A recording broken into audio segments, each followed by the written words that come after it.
Hello everyone, my name is Seija Nyholm. I'm the head of school at the Vietnam-Finland International School. There's a famous line by a 19th century Finnish poet, "Kel onni on, se onnen kätkeköön." Roughly translated, it means, whoever has found happiness, that happiness she should hide. Why, you may ask? Good question.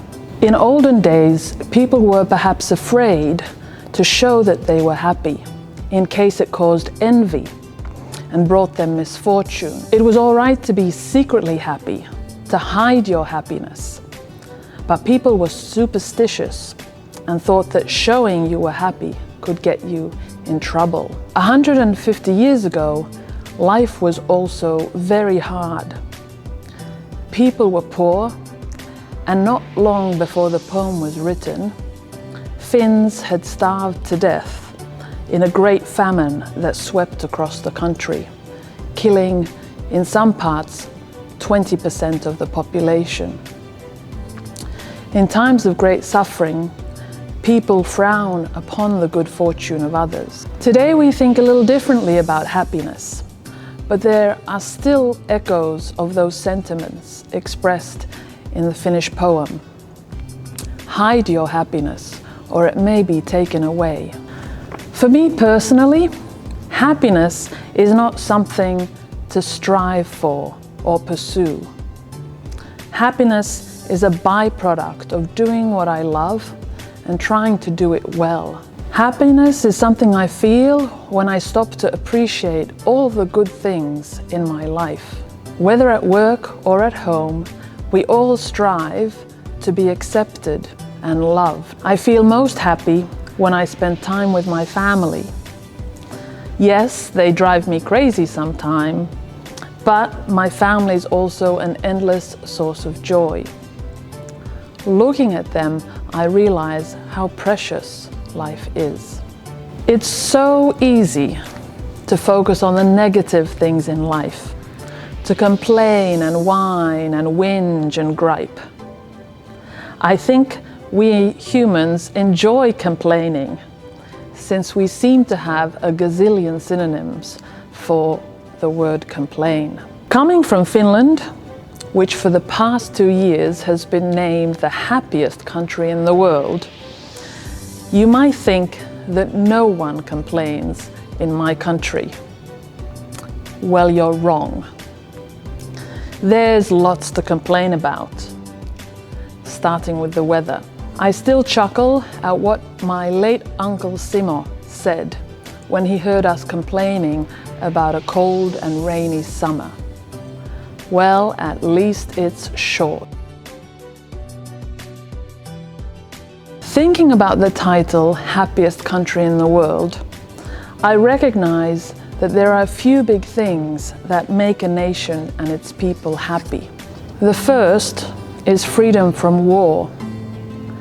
People want to live in peace, to work and raise a family without fearing for their lives. The second is freedom of government, freedom of speech and equality. People want to have a say in their lives and to feel that they and their children have an equal opportunity to live a good life.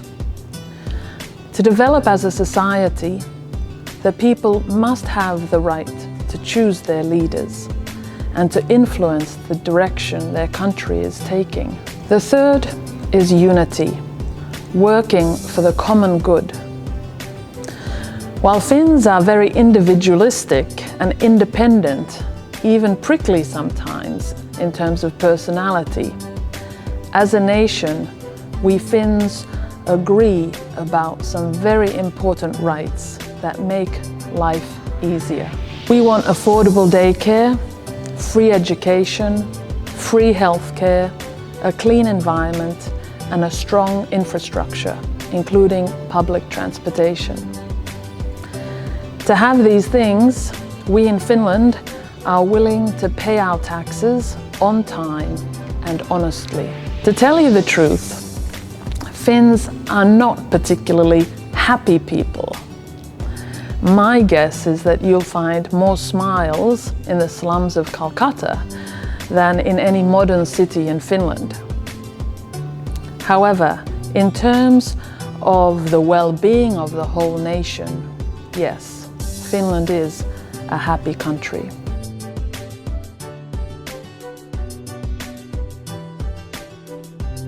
I think it starts with recognizing that every individual is unique.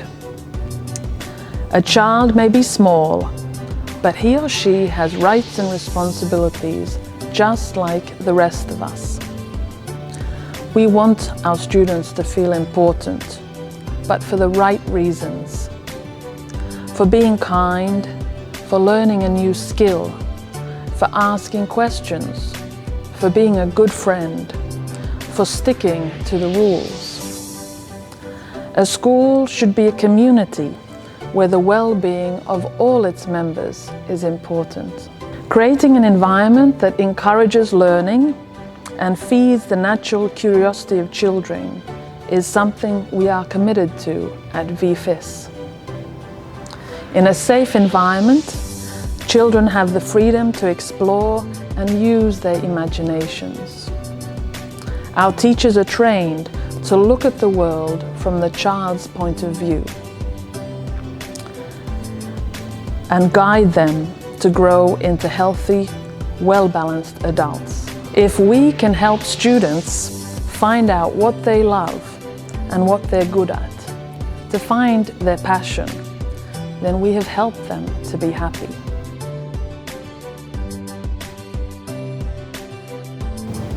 It is exactly at times like these that we must stop to appreciate the good things in our lives. It's tempting to bear the weight of the world on our shoulders and be crushed by it. But instead, we should focus on how we can help our loved ones and the community. You can start by telling the person closest to you how much you love them.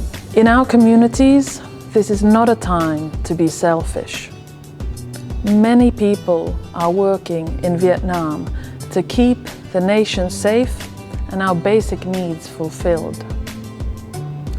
Some are volunteering their time, their expertise. Each one of us can do something to help, whether it's a big sister helping a sibling with schoolwork, a man going to the pharmacy for an elderly neighbor, a daughter calling her mother to make sure she has enough food and water, or a customer treating the girl at the cash register with kindness.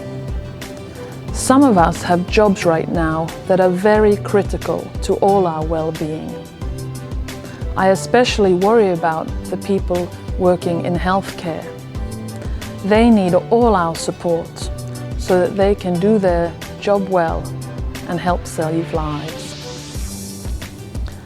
As a student, you can do your part by helping your family and doing your schoolwork.